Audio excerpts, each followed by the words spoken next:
All right, class, so your 5 minutes for your PDF is up. So I want to get some reactions from you guys. What is one thing that you believed in when you were younger? I believed Allison. in Santa Claus. Santa Claus? Yeah. All right. Anybody else have anything they believed in when they were younger? Josh? I believed in the Tooth Fairy. The Tooth Fairy? Good. I personally believed in the boogeyman when I was younger. My parents used to tell me that the boogeyman was under my bed or in my closet and try to scare me, try to make me afraid of them. So what changed my mind was when I went under the bed with a flashlight to go figure this out and found nobody there. So Allison, what changed your mind about Santa Claus? When I was in 6th grade, all my friends made fun of me because I still believed in Santa. So your friends found out that you believed? Okay. Yeah, because everybody knew besides me. So. All right. Josh, how about you and the Tooth Fairy? I woke up when my mom was putting $1 under my pillow. Oh. I'm sorry? Me too. All right. All right. So just like Allison, just like Josh, and just like me, we all believed in things when we were younger, but we've all changed a little bit.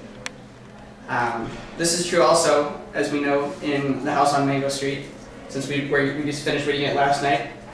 We learned that Esperanza changed a lot from the beginning of the book to the end of the book. So I have 3 main ways that she changed for you guys to think about. All right, one of them is the way she feels about boys. So, how did Esperanza feel about boys at the beginning of the book? Allison? She was kind of like they were in a different world from her.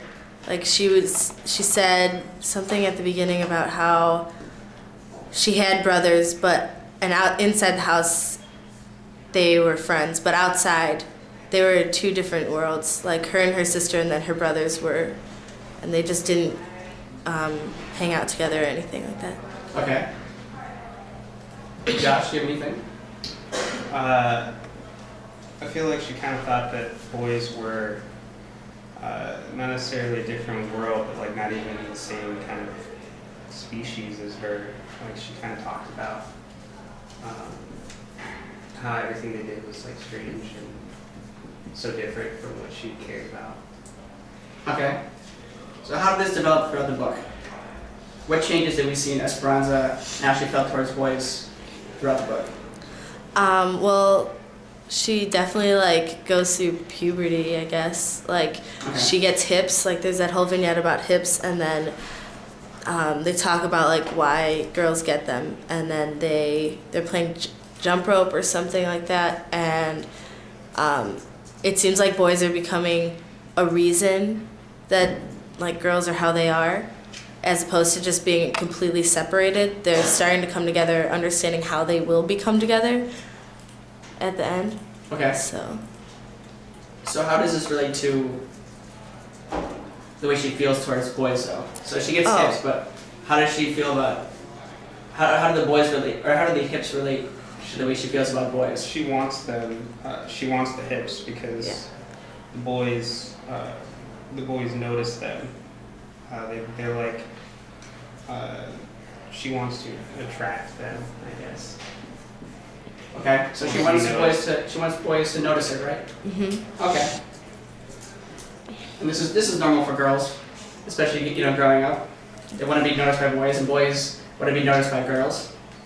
But something happens in the book specifically when even this changes. You guys remember this? Which one are you talking about? Is it the? This is the clowns. The clowns. Oh, okay. The red clowns. Yeah. Tell me a little bit about that. What do you guys remember from that chapter? She's at a carnival type thing, and her friend disappears. She doesn't know where her friend went with a boy.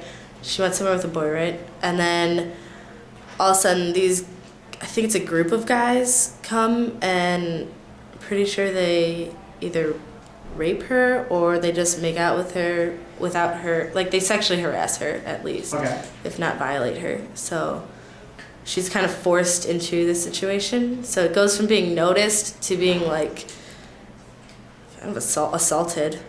Okay. So what does this experience make her feel about boys? Does she still want to be noticed? No, I don't think she does. Because in the monkey garden, she is kind of anti-guy at that point. Okay. When her friend's like making out with some guy, she gets like really upset. I think that has to do with her being. So what is being noticed? How does this change? So she wants to be noticed, and after being assaulted by these group of guys, she no longer wants to be noticed, right? Yeah. Is there a danger in being noticed? I think so. Yeah. Okay. All right.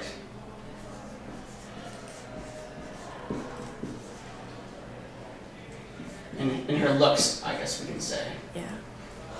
All right. So, what are the other ways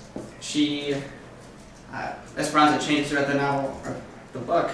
Is the way she feels about home. All right. So, the whole book is about home. The first chapter and the last chapter are all about home, but two different kinds of homes, right? So, how does she feel about home in the beginning of the book? Josh? She wants one, and she wants it to be in a house. Okay. So she differentiates between houses and homes. House versus home. And what's the difference? A house is a structure, but a home is like where you live. Structure and place to live. All right. So how does this change throughout the book? She feels that her house is different from her home. How so? I guess at the beginning she doesn't really feel like she has either because she's been moving around so much. Okay. So I feel like she feels like the house on Mango Street is just a structure. It's just another stopping point to where her home will eventually be. And she's trying to find her home. Okay. So it's a journey to this. Okay. Yeah. So what change do we see in the way she thinks about her home? Like, does Mango Street become her home? Does she keep having these thoughts? I guess at the beginning, she keeps referring to how shabby it looks and all that stuff. Like, she's kind of embarrassed of how her house looks. And I guess she talks a lot about how she wants to have her own home and be, like, kind of independent. Okay, good. Now, does she keep wanting to be independent throughout the whole novel? How does the way she feels about her community affect the way she feels about independence? I think by the end of the novel, she is connected with so many of the people who live in her neighborhood that they become part of her identity almost. And then when she leaves, because the last chapter is about her leaving, she says she's going to come back and change it, like, to better the community. Okay. So it kind of goes from, like, wanting to escape it all to wanting to not escape, but leave to learn how she can make the situation better. Okay. What is this? So she feels that there is a kind of responsibility that she has. Yeah. Okay.